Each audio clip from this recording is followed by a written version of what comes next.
Kembali bersama kami di Patroli. Pemirsa, dari rentetan sejumlah kejahatan sadis, pelakunya dikenal sebagai pribadi pendiam. Namun bukan sifat pendiam yang menjadi faktor utamanya.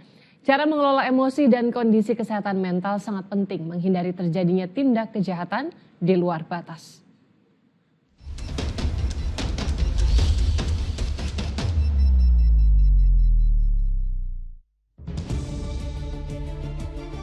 Luapan emosi yang terpendam kerap berwujud tindak kejahatan sadis.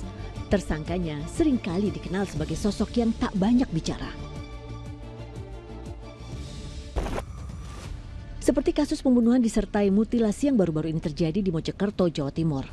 Perempuan penghuni indekos di Lidah Wetan, Surabaya dibunuh dan dimutilasi kekasihnya yang telah tinggal bersama selama 5 bulan.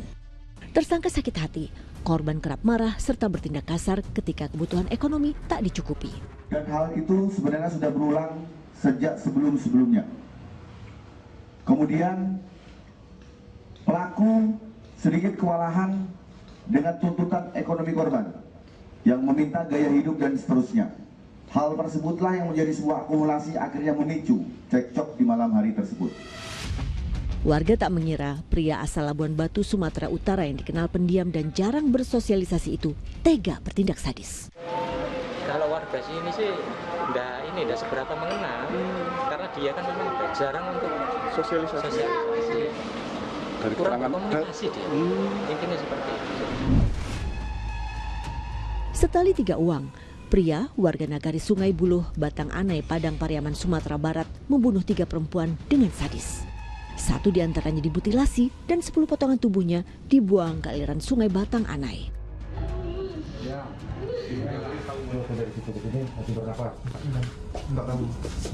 Tersangka emosi, korban belum membayar sisa uang yang dipinjam sebesar Rp3.500.000. Motifnya adalah sakit hati karena ada pinjaman yang belum dibayarkan dari korban.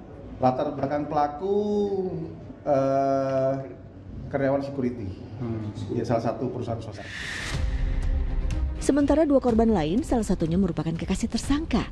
Jasad kedua wanita itu dibuang ke dalam sumur 1,5 tahun lalu. Ia murka menduga kekasihnya berselingkuh.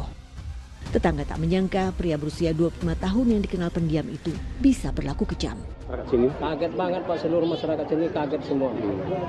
Orangnya pendiam, nggak ada ngobrol macam-macam, nggak ada perilakunya sehari-hari itu kayak orang baik aja gitu. Kayak orang baik ya. Dari catatan kepolisian, sepanjang tahun 2025 hingga bulan September, total 5 kasus pembunuhan dengan mutilasi terjadi di sejumlah wilayah di tanah air. Para tersangka memiliki motif yang mirip, luapan emosi terpendam. Ya, kejahatan sadis seperti mutilasi mayoritas dilakukan individu yang kesulitan dalam mengelola emosi hingga memicu tindakan tak terkontrol. Kalau dari kajian, sekali lagi, seseorang yang pada akhirnya sampai melakukan tindakan pembunuhan itu, ditemukan mereka mengalami kesulitan dalam mengelola situasi yang terprovokasi atau situasi-situasi yang frustasi tadi. Sehingga kemudian melakukan tindakan-tindakan yang tidak terkontrol. Dalam konteks ini, tindakannya sampai pada pembunuhan. Karena tindakan tidak terkontrol itu bisa macam-macam.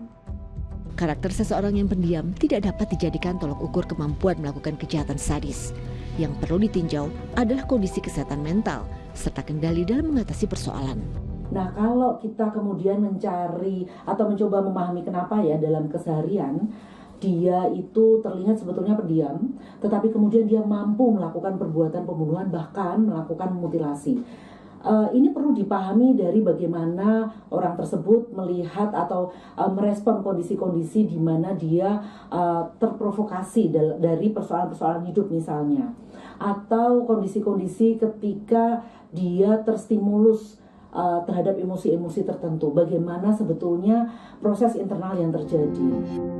Agar pengendalian diri semakin kuat, setiap individu harus menyadari dan mengenali pemicu emosinya, sehingga bisa melatih diri mengontrol emosi. Selain itu harus disadari, kekerasan hanya akan memperburuk keadaan. Tim Liputan melaporkan.